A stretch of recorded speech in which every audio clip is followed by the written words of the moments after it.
Good morning to all my dear students.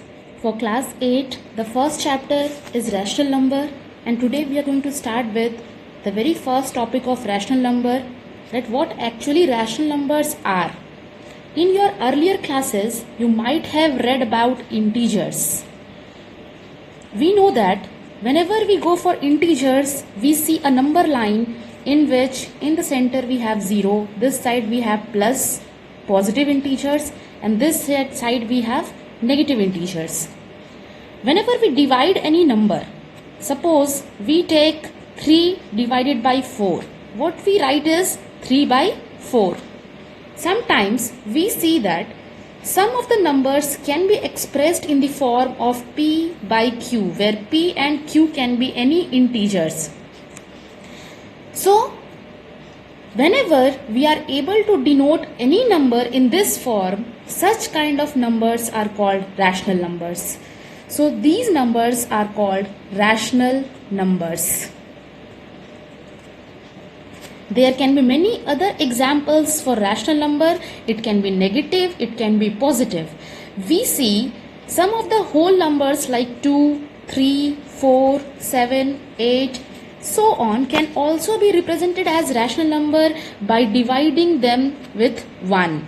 It means they can also be represented like p by q, where p and q are such an integers which cannot be cut any further.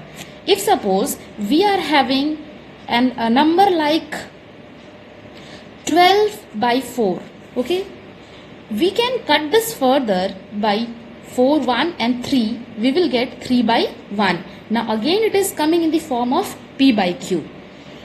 Similarly, if a number is there which is written in the form of like this, 2 by 0, such number is not having any kind of validity and they are called undefined,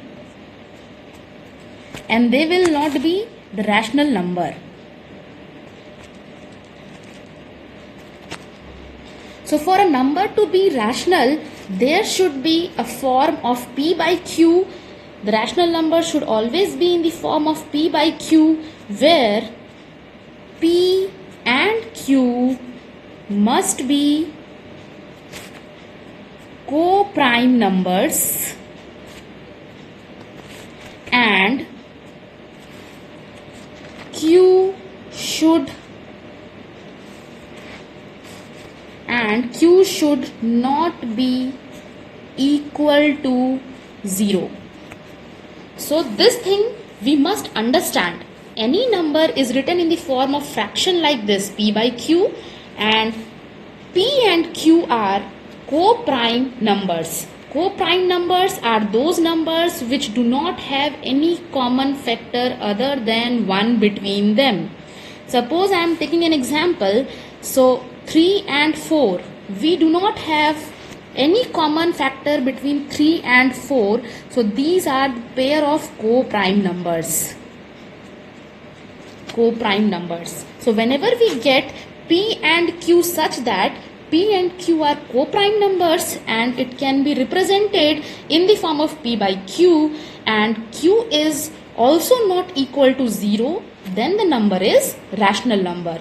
So the definition we get for the rational number is the number which can be represented in the form of p by q, where p and q are co-prime numbers and q should not be equal to 0.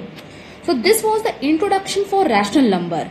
We can have many such examples. We can also have the example of rational number in negative form also. 1 by 3, minus 3 by 2, 5 by 6, 7 by 8, like so on. Several examples we have for rational numbers. In this chapter, we are going to understand the operations done on rational numbers.